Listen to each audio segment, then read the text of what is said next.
कहिए कैसे हैं आप? कहीं आप बहुत ज़्यादा सीधे साधे तो नहीं? कहीं आप बहुत ज़्यादा भोले भाले तो नहीं? अगर हैं तो प्लीज़ संभल जाइए, क्योंकि इसके तो बहुत सारे नुकसान हैं, नुकसान ही नुकसान है। देखिए, इसका मतलब ये भी नहीं है कि हम अच्छे ना बने, हम नाइस ना बने, हम सीधे साधे ना रहे। बनिए, ज़रूर बनिए, लेकिन ज़रूरत से ज़्यादा जहाँ हम बन गए ना, ज़रूरत से ज़्यादा ओवर हो गए ना हम, तो सामने वाले के अहंकार को बढ़ावा मिलता है। मतलब एक तरह से उसको लगता है कि वो तो खुदा हो गया, वो तो भगवान हो गया। मतलब वो अपने आप को बहुत ज़्यादा समझने लगता है। भाई, हमारी तो नेचर है, हम हम्बल हैं, हम नाइस हैं, उसमें कोई दिक्कत नहीं है।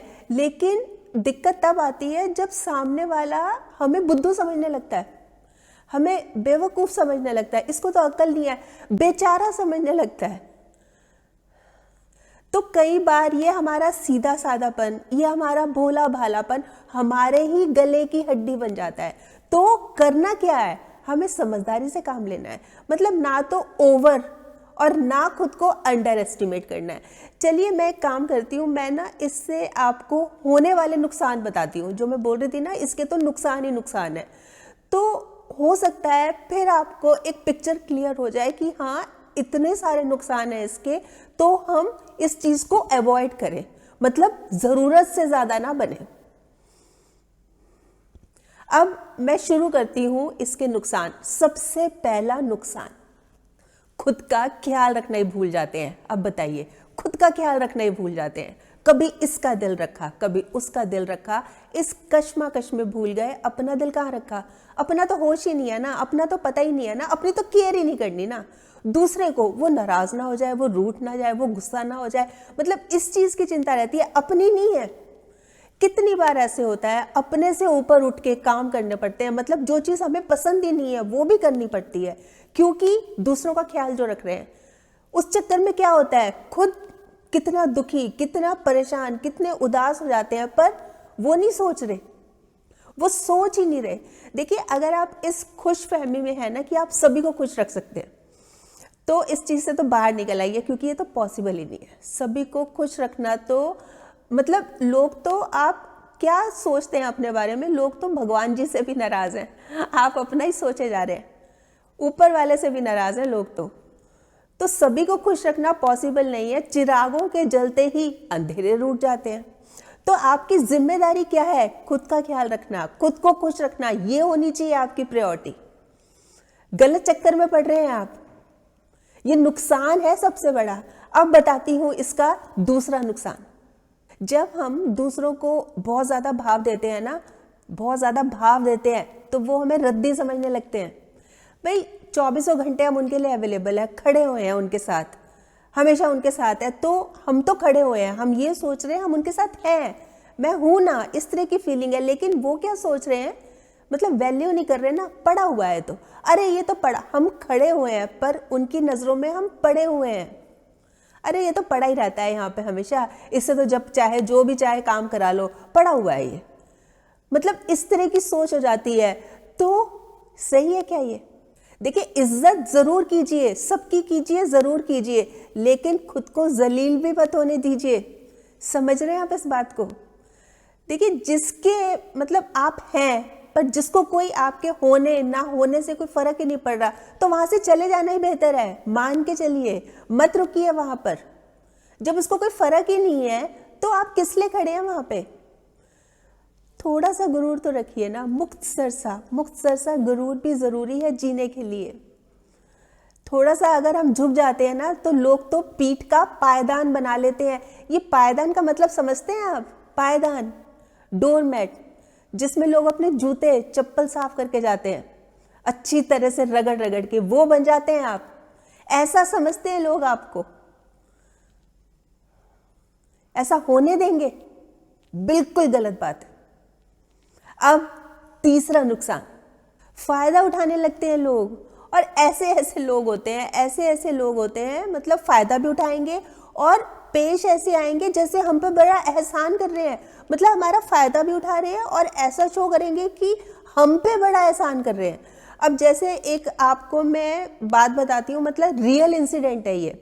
एक मेरी जानकार हैं, उन्होंने ना अपना एक ब्यूटी पार्लर खोला। तो उन्हीं की एक आंटी, मतलब रिश्ते की आंटी थी, वो हर रोज़ आके बैठ जाती थी वहाँ पे।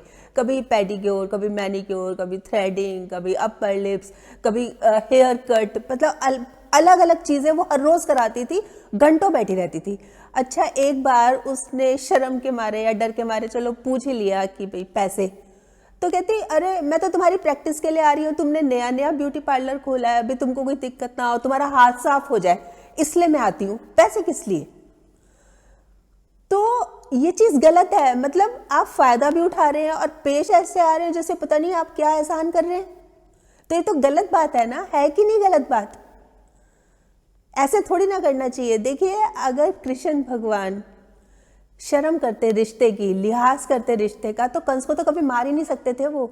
तो कहने का कुल मिला के मतलब यही है कि जहां पर कुछ गलत होता देखें, ये सही नहीं हो रहा, मेरे हिसाब से ये गलत है, ये बुरा है, तो उसका विरोध करना चाहिए, आवाज उठानी चाहिए, बोलना चाहिए कि नहीं, ऐसे नहीं होगा।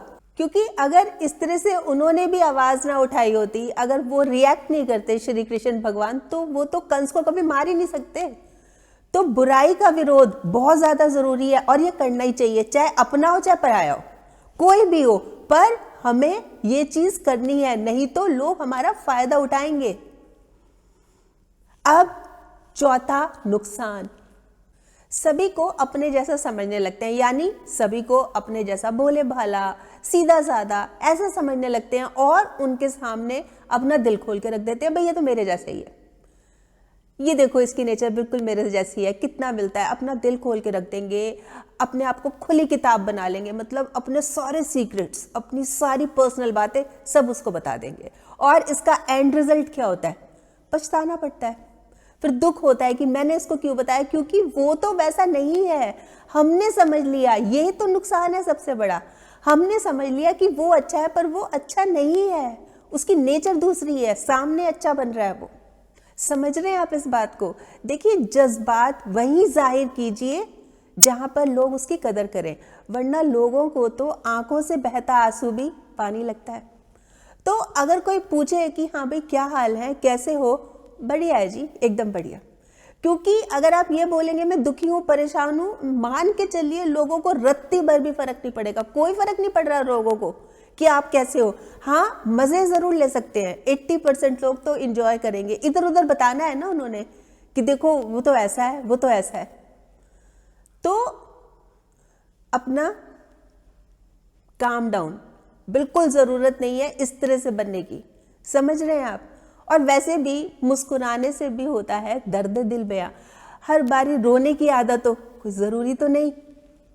अब पांचवा नुकसान, अच्छे लोग दूर भागेंगे। मतलब क्या होता है कि जैसे अरे ये तो सब पे विश्वास कर लेता है, अरे ये तो सबकी बातों में आ जाता है, अरे ये तो सबके सामने अपने सारे सीक्रेट्स बता देता है, हम नहीं रहते इसके साथ, भाई ये आए तो मना कर देना, मैं नहीं हूं घर पे। मतलब इग्नोर करने लगते हैं, अवॉइड करने लगते हैं जो अच्छे लोग होते हैं, जो समझदार लोग होते हैं। और जो अट्रैक्ट होते हैं वो कौन होते हैं? जो बुरे लोग होते हैं। देखिए, हमारी जो संगत है वो ही डिसाइड करती है कि हमारी लाइफ बेहतर बनेगी या बदतर बनेगी। और ये जो बुरे लोग होते हैं इनकी संगत पता है कैसी होती है? कोयले जैसी होती है। कोयला जैसे गर्म होता है तो हाथ जला देता है ना, और अगर ठंडा होता है तो हाथ काले कर देता है। मतलब हर तरफ से नुकसान ही नुकसान, समझे आप? देखिए, कुछ बातें ऐसी होती हैं जो कि समझाने से समझ नहीं आती, पर जब अपने ऊपर पड़ती है ना, जब हमारे ऊपर बीतती है तब लगता है, फिर पछतावा होता है, हाय मैंने क्या कर दिया, हाय मैंने पहले क्यों नहीं सबक लिया, मुझे पहले समझ क्यों नहीं आया था। फिर रोएंगे धोएंगे, है ना, एक तरफ होके बैठ जाएंगे, मन उदास करेंगे, तो वो सिचुएशन आए ही ना। मतलब बजाय हमारे ऊपर बात पड़ने के हम पहले ही सावधान हो जाएं, हम अलर्ट हो जाएं, हम समझदार बन जाएं। शराफत का तो जमाना ही नहीं रहा। मत सोचो जमाने को क्या गवारा है, मंजिल भी तुम्हारी है और रास्ता भी तुम्हारा है। वैसे बताएं आप क्या सोचते हैं इस बारे में, आपके कमेंट्स का मुझे इंतजार रहेगा। और हाँ, अगर आपने मेरा ये YouTube वाला चैनल अभी तक सब्सक्राइब नहीं किया तो प्लीज़ कर लीजिएगा, और इसमें जो एक बेल का बटन है ना, ये भी दबा दीजिएगा, ताकि जब भी जैसे मैं कोई वीडियो अपलोड करती हूँ आपके पास नोटिफिकेशन या मैसेज आ जाए। और अगर आपको ये वीडियो अच्छी लगी, आपको लग रहा है कि हाँ किसी और के काम भी आ सकती है, तो प्लीज़ आप इसको शेयर भी ज़रूर कर लीजिएगा। ठीक।